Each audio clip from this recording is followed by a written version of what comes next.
Au cours de quelques 14 000 ans, l'Empire Vorak avait maîtrisé la technique de classification de chaque créature sensible dans l'espace connu grâce à son intellect illimité et à sa capacité infinie d'auto-torture bureaucratique.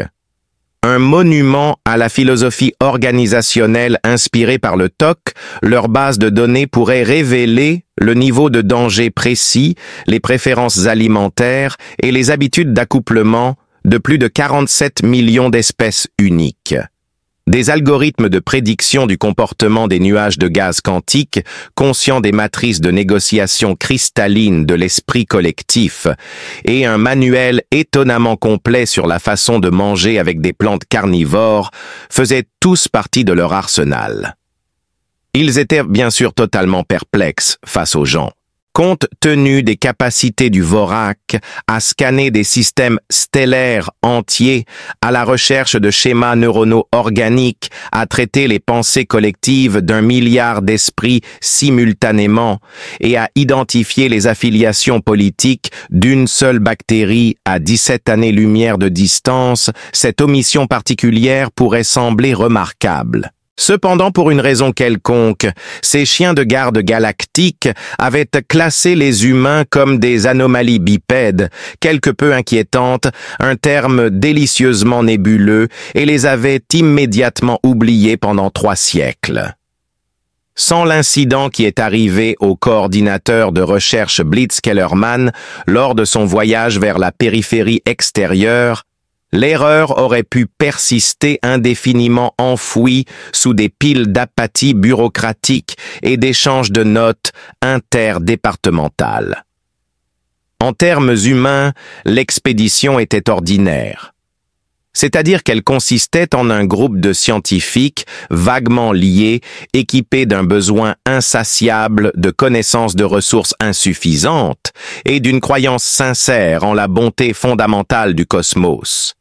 C'était aussi rationnel que de jongler volontairement avec de l'antimatière les yeux bandés selon les normes Vorak, un acte inexplicable d'irresponsabilité cosmique. Des comités sur des comités avaient laborieusement élaboré, affiné et testé le protocole d'évaluation des menaces 847B de l'Empire Vorak sur de nombreuses générations. Le seul scénario qui n'avait pas été testé était, semble-t-il, celui dans lequel une espèce se dispersait volontairement à travers les régions les plus dangereuses de la galaxie. Section afin de découvrir ce qui se trouve au-delà. Le protocole était basé sur la prémisse que tout être sentient mettra inévitablement l'accent sur la survie, l'expansion de son territoire et l'acquisition de ressources. Une espèce qui apportait des sandwichs et partait en excursion sur des sites où des sociétés raisonnables avaient y placé des drapeaux d'avertissement n'était pas prise en considération.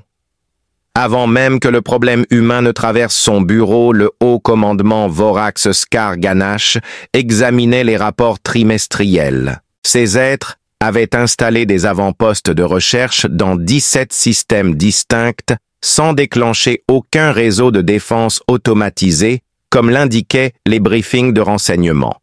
Il semblait qu'ils échangeaient des mots et faisaient des grimaces que personne ne pouvait comprendre. De manière inquiétante, ils semblaient former des liens de meute avec presque toutes les espèces qu'ils rencontraient, y compris certaines qui cherchaient à les attraper. La bureaucratie vorace a dicté la création d'une équipe de travail spécialisée, la création de protocoles d'évaluation préliminaire et une période d'attente d'au moins 6 mois pour la documentation correcte, tout cela en réponse aux besoins urgents d'attention. Les gens avaient peu de patience pour la paperasse, malheureusement. Leur propension inquiétante à considérer les scénarios de premier contact comme des opportunités sociales plutôt que comme des événements potentiels d'extinction, leur apparente indifférence à la raison commune et leur croissance en secteurs de plus en plus isolés étaient tous décrits dans le flux continu de rapports. Enfin, Scaran a donné le feu vert pour une intervention directe envoyant le groupe de chasse Alpha 7 en mission pour mettre en œuvre ce que le gouvernement appellerait un programme d'échange culturel. Pour le dire autrement, cela signifiait envoyer 3 des assassins les plus mortels de l'Empire pour éliminer l'équipe de recherche humaine avant que leur existence inexpliquée ne puisse se propager à d'autres régions. C'était une difficulté administrative résolue de manière très logique selon Vorak. La station Nexus Gamma 7, un avant-poste de recherche éloigné qui violait techniquement environ 47 normes de sécurité distinctes, était le centre d'intérêt du groupe de chasse. La composition atmosphérique de la planète autour de laquelle la station orbitait était de 60% de méthane, 30% de vapeur nocive et 10% d'aérosols que les experts humains caractérisaient avec enthousiasme comme étant scientifiquement intrigants. C'était le genre d'environnement où les accidents étaient courants et la perte d'une équipe de recherche ne susciterait guère plus qu'une entrée curieuse dans les registres de quelqu'un. Y a-t-il quelque chose qui pourrait mal tourner? Blitz Kellerman, le coordinateur de l'étude, a embrassé la xénobiologie avec le genre d'enthousiasme énergique que l'on voit généralement chez les extrémistes religieux ou les gagnants de loterie. Il avait 34 ans lorsqu'il avait déjà survécu à des premières rencontres avec 17 espèces hostiles, 3 occurrences impliquant des dimensions et une rencontre particulièrement remarquable avec des formes géométriques sensibles qui lui avaient donné une phobie irrationnelle des triangles et un tic persistant au visage. Il était soit incroyablement chanceux, soit incroyablement intuitif, selon ses collègues. Kellerman se voyait plutôt comme un optimiste scientifique. Le cosmos semblait être un gigantesque puzzle créé pour l'amusement de Vex Thornwick. Elle était une experte en théorie du chaos et une détectrice de motifs professionnelle. Elle avait déjà écrit des articles sur la géométrie fractale de la diplomatie interespèces, la beauté mathématique du combat galactique et les relations statistiques inattendues entre l'annihilation planétaire et la qualité du café local à l'âge de 28 ans. Chaque interaction, selon sa vision xénobiologique, était une information intrigante à inclure dans l'équation de l'absurdité cosmique. À 22 ans, Pip Voidstrider incarnait l'avenir de la recherche scientifique humaine en tant que jeune chercheur équipé de suffisamment de technologies d'enregistrement pour documenter la mort thermique de l'univers. Bien que sa première motivation pour rejoindre le voyage était de remplir une exigence de graduation à son institution, il s'est vite rendu compte qu'il avait un don naturel pour voir l'extraordinaire dans les aspects les plus ordinaires de la vie extraterrestre. Des signaux audio de quasars lointains aux caractéristiques aérodynamiques des plantes extraterrestres, ses notes d'études couvraient tout. Le camp d'expédition Gamma 7 était un modèle de philosophie d'ingénierie humaine qui mettait l'accent sur la praticité avant l'esthétique et avait une confiance profonde dans la capacité du ruban adhésif à résoudre les problèmes structurels de base. Thornwick avait déterminé que le taux de fuite atmosphérique des 3 modules d'habitation préfabriqués qui étaient organisés en un triangle lâche autour d'un dépôt central d'équipement et reliés par des passerelles scellées était alarmant, mais pas immédiatement mortel. La technologie qui fonctionnait jusqu'à ce qu'elle cesse de fonctionner bourdonnait régulièrement dans les collecteurs solaires et les processeurs atmosphériques. Le système d'alarme périmétrique était configuré pour détecter les grands objets en mouvement par mesure de sécurité. 2 balises de détresse qui, dans environ 18 mois, contacteraient le système habitable le plus proche pour obtenir de l'aide. La conviction que la majorité des animaux hostiles n'étaient que mal interprétés selon Kellerman. Les mécanismes de défense tels que les tourelles automatisées, le camouflage de base et les armes défensives avaient échappé aux humains. Comme un phare, leur camp brillait contre le paysage sombre de la planète, alertant les chercheurs en danger. Cet endroit. Obtenez les autorisations nécessaires avant de lancer une attaque. Le groupe de chasse Vorak, envoyé pour résoudre le problème, illustrait l'héritage impérial de violence efficace. L'unité était dirigée par Alpha Scar Nash, qui possédait les connaissances expertes acquises au fil des générations d'élimination réussies. En tant que coordinateur tactique, Beta Venom Claw était responsable d'étudier les tendances des cibles et de déterminer les meilleurs moments pour frapper.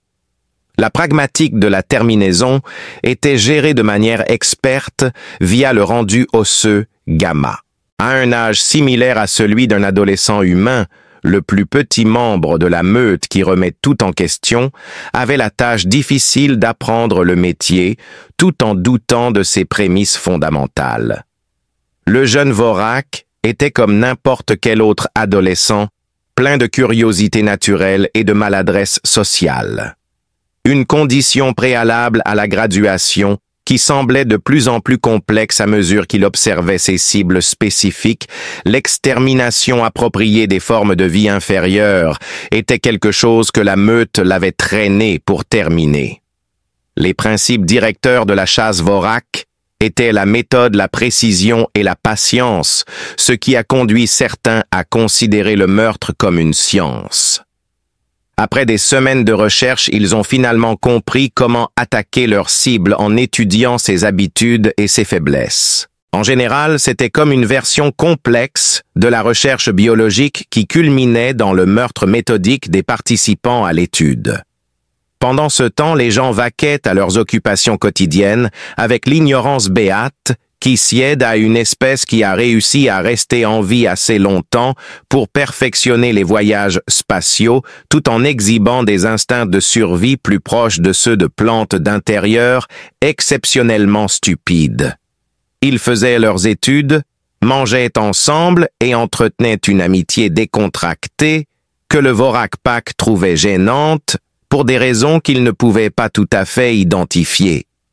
Des problèmes que ni le prédateur ni la proie n'avaient prévus, mais pour des raisons totalement différentes, allaient surgir à cause de ce fossé entre eux. Pendant 6 cycles standards, le groupe de chasse avait observé le camp humain. C'était environ 5 cycles de plus que toute expédition de reconnaissance antérieure dans l'histoire militaire de Vorak. Dès le premier jour d'observation, les faiblesses de la plupart des espèces ont été identifiées. Afin de se fortifier, ils ont mis en place des périmètres défensifs, posté des troupes et formé des hiérarchies claires. Pour résumer, ils agissaient de manière rationnelle, sachant parfaitement que le cosmos était plein de menaces potentielles. D'un autre côté, il semblait que les humains étaient toujours tellement fascinés par la science qu'ils étaient insensibles à leurs instincts de survie les plus fondamentaux.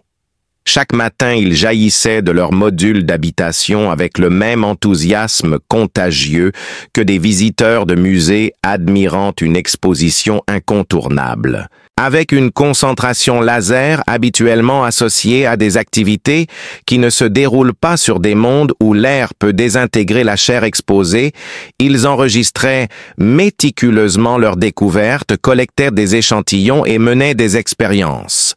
Leur action était professionnellement offensante pour Scaragnash. Le comportement idéal pour les espèces proies était de montrer des signes de peur, de créer des territoires et de former des hiérarchies protectrices. Ils ne devaient pas ramasser des échantillons de sol sans but, tout en fredonnant une mélodie qui ressemblait étrangement à de la musique de loisir.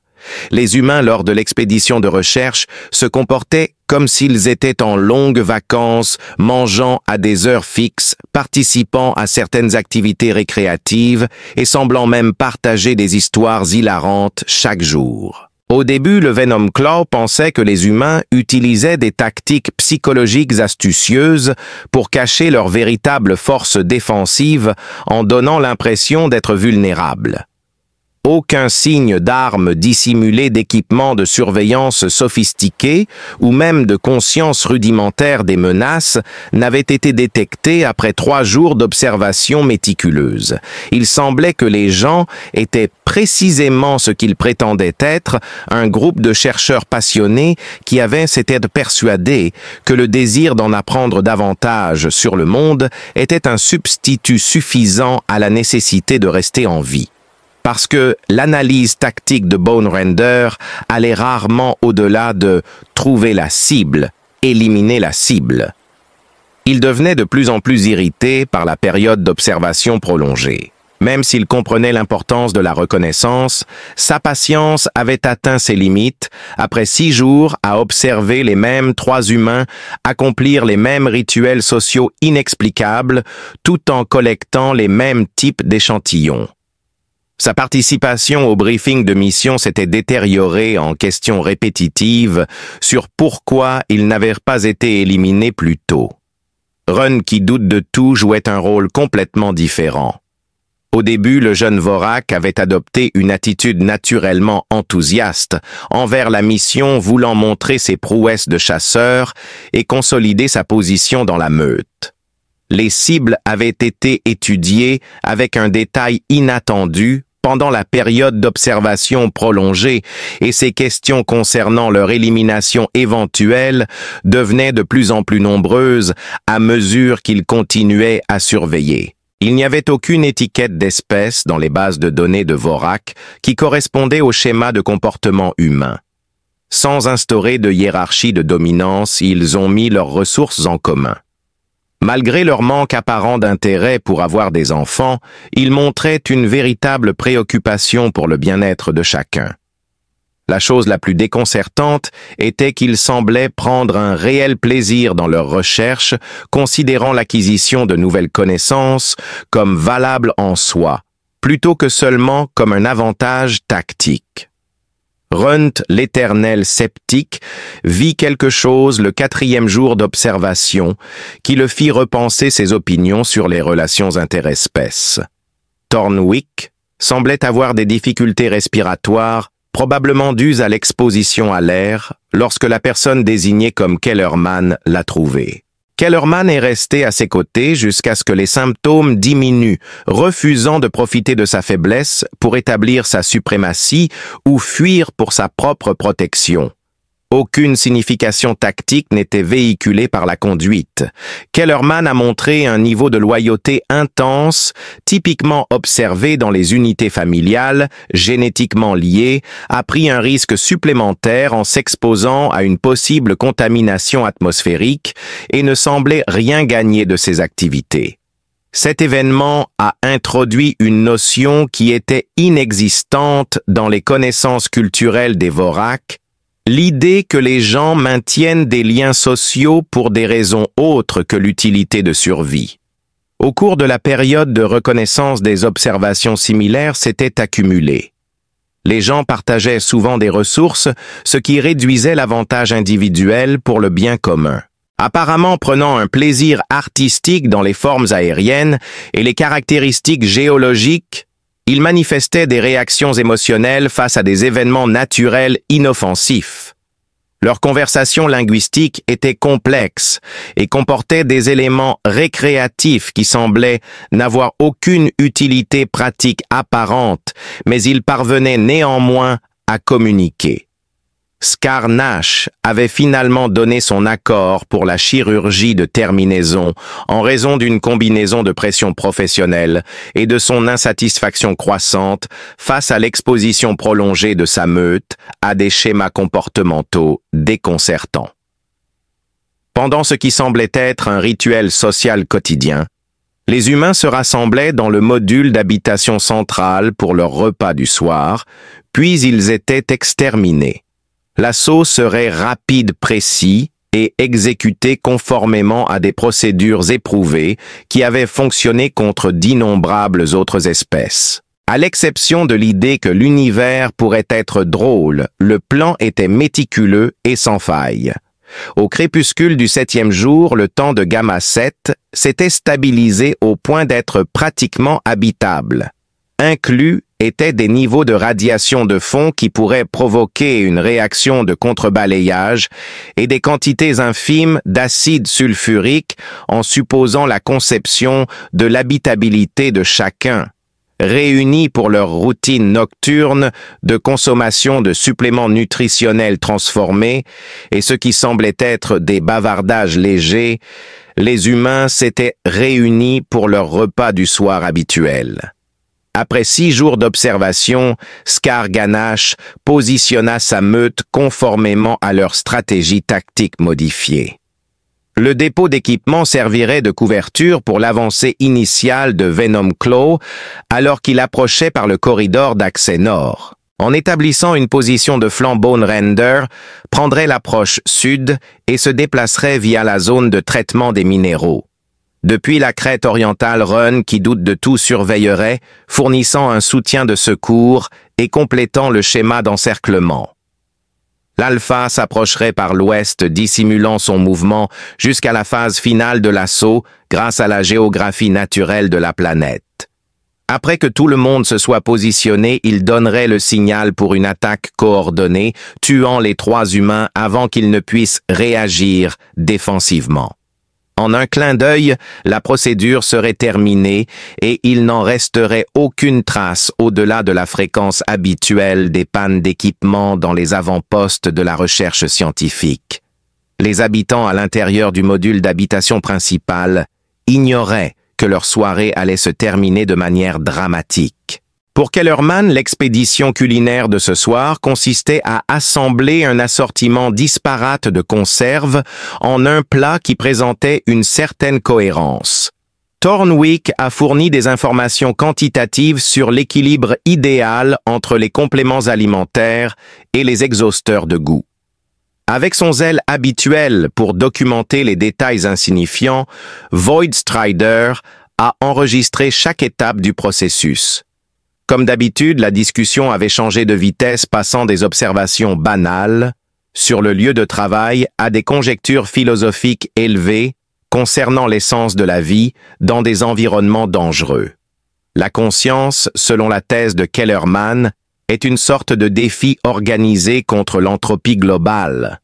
En réponse, Thornwick a présenté des preuves mathématiques montrant que, à toutes les échelles cosmiques, le chaos et l'ordre coexistaient dans un état d'équilibre dynamique. Alors qu'il ajoutait ses remarques personnelles concernant l'attrait esthétique des formations stellaires dans le ciel nocturne du secteur Void Strider, avait documenté les 2 points de vue. Au-delà du bord de leur tente, personne ne voyait aucun mouvement dans l'obscurité. Quand des prédateurs conçus pour des opérations furtives s'approchaient en les sens humains, qui sont bons pour détecter de grands événements atmosphériques et des dangers géologiques évidents, ne parvenaient pas à les percevoir complètement. Avec la grâce habile des chasseurs de haut niveau, les Vorak manœuvraient. Chaque pas était si synchronisé qu'il se fondait dans le paysage. Scar Ganache fut le premier à atteindre son poste et il s'installa dans la petite dépression qui offrait la meilleure vue sur l'entrée principale du module d'habitation.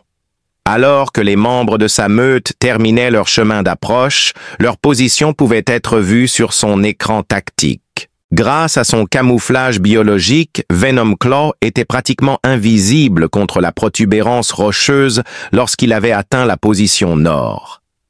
Bone Bones avait pris le contrôle du côté sud, son énorme silhouette dissimulée derrière la machine de traitement de l'air.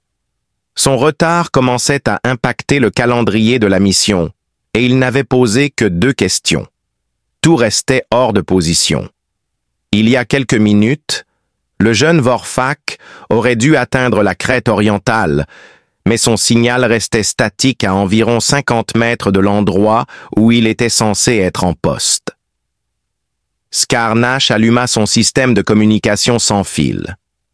Alors que j'allais donner des ordres de mouvement direct, j'ai entendu une cacophonie de gazouillis confus, ce que j'ai interprété comme signifiant que les humains étaient en train de faire quelque chose d'inhabituel. Cette déclaration se démarquait principalement parce qu'elle ne spécifiait rien, ce qui était surprenant, étant donné que les gens avaient régulièrement adopté un comportement étrange depuis le début de la période de reconnaissance. Quand Scar Nash a voulu en savoir plus, cela a conduit à un autre long échange de mots qui en résumé se lit comme suit. Au mépris de son meilleur jugement et de sa formation tactique, l'Alpha tourna son attention vers Runt, qui enquête sur la cause du retard en questionnant la position de tout le monde. Ces découvertes mettent en doute ses connaissances antérieures sur l'interaction interespèces et sur les objectifs déclarés de la mission. Perché de manière précaire au bord du dépôt d'équipement, le jeune Vorak fixait les humains à travers une fissure dans leur défense. Il surveillait Kellerman alors qu'il essayait de communiquer avec une petite créature indigène qui s'était égarée dans la zone éclairée du camp. Les traces thermiques du module d'habitation semblait avoir attiré la créature qui avait à peu près la taille d'un jeune Vorak et à peu près la même intelligence qu'une unité de traitement de données typique. Kellerman semblait plus préoccupé par attirer le danger potentiel loin de leur périmètre, tout en lui fournissant des échantillons de nourriture et en émettant des sons apaisants que de vraiment l'éloigner. La créature s'approcha suffisamment pour examiner les suppléments nutritionnels fournis, démontrant un intérêt clair pour ce qui était offert. Cela semblait être une tentative de communication interespèces, et Thornwick était sorti du module pour observer l'échange, y ajoutant ses propres vocalisations. Les actions de l'humain étaient tellement hors de caractère pour les dynamiques prédateurs-proies que Scar Nash se demanda brièvement si son groupe avait correctement évalué le statut de l'animal dans la chaîne alimentaire. Peut-être que ces animaux étaient les prédateurs suprêmes sur Terre et leur apparente faiblesse n'était qu'une tactique de chasse astucieuse pour attirer des proies potentielles à portée de leur dispositif de communication. Quand Void Strider est entré dans la conversation et a commencé à filmer la discussion à une distance respectueuse afin de ne pas effrayer les espèces indigènes, cette notion s'est effondrée. Les actions des humains trahissaient leur intérêt sincère pour le bien-être des formes de vie inconnues. Des actes qui auraient été raisonnables s'ils n'avaient eu aucune tendance prédatrice. Au lieu d'une opération militaire, la situation tactique s'était transformée en quelque chose de plus proche d'une performance artistique. Un camp de recherche était encerclé par 3 tueurs professionnels. Observer 3 personnes, alors qu'elles tentent de nouer une amitié avec un animal indigène, qui ressemble à une plante d'intérieur, mais possède toute la résilience d'un cactus. Il semblait que le calendrier de la mission s'était complètement effondré, et Scaran assistait à ce qui aurait pu être le premier cas enregistré d'être s'engageant dans une diplomatie interespèce spontanée. Ces créatures auraient dû être détruites il y a 6 minutes. C'était comme si tout dans le cosmos avait une opinion sur ce que nous allions faire ce soir. Lorsque des stratégies bien pensées rencontrent les dures réalités de la vie, des résultats inattendus en découlent fréquemment. Au milieu de son opération d'extermination méticuleusement planifiée, Scargon a eu une rencontre personnelle avec ce principe lorsque lui et sa meute ont été des participants involontaires à une conférence improvisée sur l'éthique xénobiologique. L'animal indigène avait clairement déterminé que les humains représentaient une menace gérable, alors il avait trouvé un endroit près de l'unité de chauffage centrale du camp et se régalait joyeusement des compléments alimentaires. Alors qu'il persistait dans ses efforts de vocalisation, Kellerman restait à proximité offrant davantage d'échantillons de nourriture. Thornwick avait sorti son appareil d'analyse portable et scannait les systèmes biologiques de la créature de manière non invasive. Dans le but de futures recherches, Void Strider avait installé divers angles d'enregistrement pour capturer l'échange complet. La situation est passée de bizarre à inexplicable, parce que l'humain se souciait clairement du bien-être de la créature. Il semblait sincèrement heureux lorsque la créature acceptait leur présence et prêtait une attention particulière à ses réactions comportementales, ce qui témoignait de leur désir sincère pour son bien-être. Contrairement à la vision de Vorak sur la sélection naturelle, les rencontres ont révélé que les gens se connectaient avec d'autres animaux par compassion et compréhension plutôt que par des considérations pratiques. Le naturellement curieux Ron était déchiré entre son entraînement qui exigeait une promotion rapide à la position d'attaquant et son intérêt croissant pour les événements qui se déroulaient sur le terrain. Le jeune Vorak avait été élevé conformément aux doctrines Vorak, qui mettaient l'accent sur la force pour la survie, la force pour l'acquisition de territoire et la supériorité inhérente d'une espèce sur une autre. La probabilité de survie de l'humanité semblait astronomiquement faible parce que les gens semblaient suivre des idéaux complètement différents. Skarganash aurait dû faire revenir immédiatement son groupe à leur position d'attaque après avoir reçu son ordre direct de le faire. Après tout, c'est la procédure opérationnelle standard dans les opérations tactiques. Il a plutôt reçu des réponses qui, prises ensemble, équivalaient à des observations continues d'une activité suspecte. Les cibles ont changé, et maintenant une bête locale inconnue se joint aux humains pour le souper. Il était nécessaire d'intervenir et d'aider à gérer la situation. Dans l'intention de rétablir la discipline tactique par une supervision directe, l'Alpha s'avança depuis son emplacement dissimulé vers le stockage de l'équipement. C'était une énorme erreur tactique, car son mouvement la rapprochait tellement des gens qu'il pouvait voir leurs interactions dans tous leurs détails. D'après son intérêt apparent pour leur source de nourriture, Kellerman aurait supposé que les espèces indigènes pourraient être mal nourries. Il organisait les suppléments nutritionnels supplémentaires qu'il avait pris dans leurs réserves d'urgence, de manière à suggérer qu'ils seraient là pour longtemps. En décrivant les organismes à Void Strider Thornwick, a noté que leur système biologique présentait des adaptations à un régime alimentaire très différent des ressources alimentaires de la planète. Tout ce que Skash pensait savoir sur les mécanismes des interactions entre les espèces a été anéanti lors de la discussion qui a suivi. Les gens ne se contentaient pas de supporter une forme de vie extraterrestre, ils interagissaient activement avec elle. Malgré l'absence de bénéfices évidents de ce partenariat, ils faisaient tout leur possible pour garantir son bien-être. Au-delà de l'échange immédiat, ils ont montré une préoccupation pour sa pérennité. La poursuite de l'assistance nutritionnelle et la préservation de l'environnement sont en cours de discussion. Tout ce que Rounou remet en question s'est infiltré aux frontières du camp.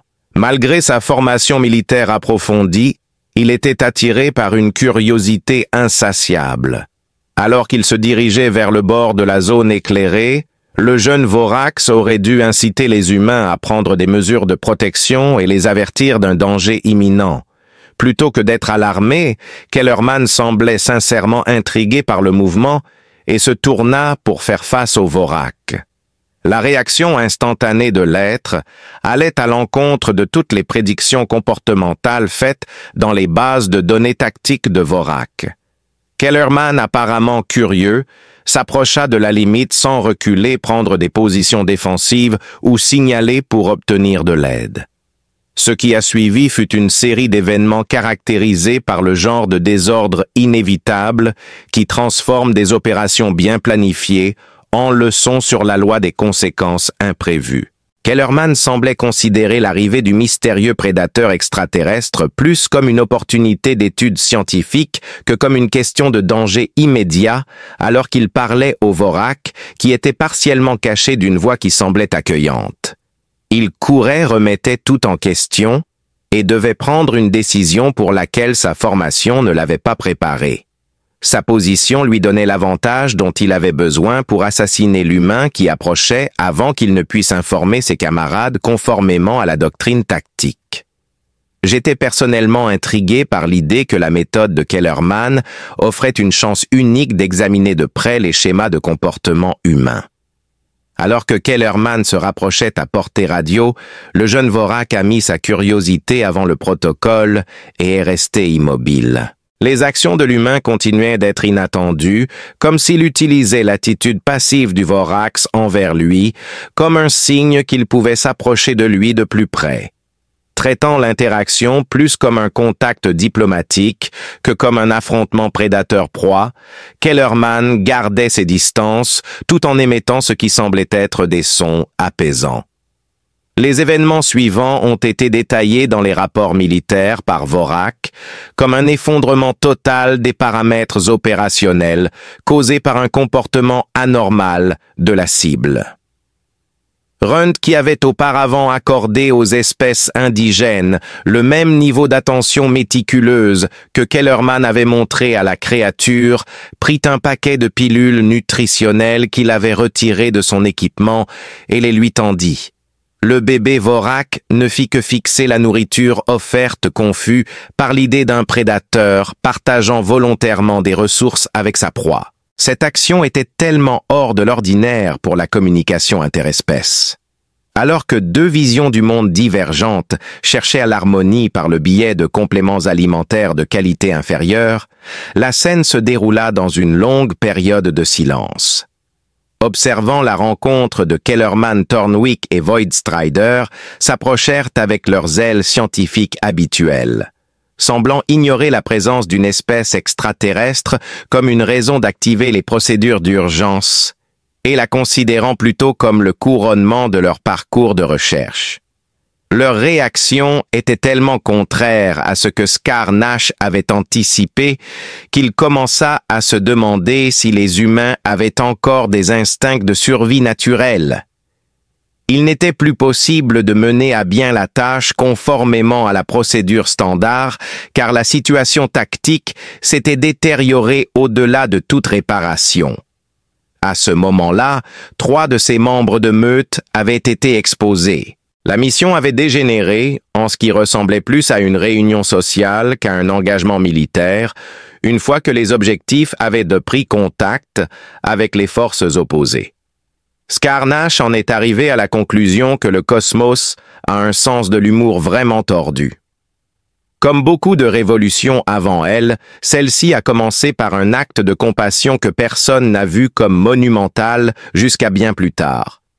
Dans ce qui serait plus tard considéré comme le premier cas documenté d'échange culturel volontaire entre humains et Vorak Run, qui doutait de tout sauf du supplément nutritionnel tendu par Kellerman, enfreignit environ 17 aspects différents du protocole militaire Vorak en même temps. Une réaction en chaîne a commencé lorsque le jeune Vorak a pris le repas qui lui était présenté, a changé la trajectoire de la soirée, passant d'une mission d'élimination préarrangée à quelque chose de plus proche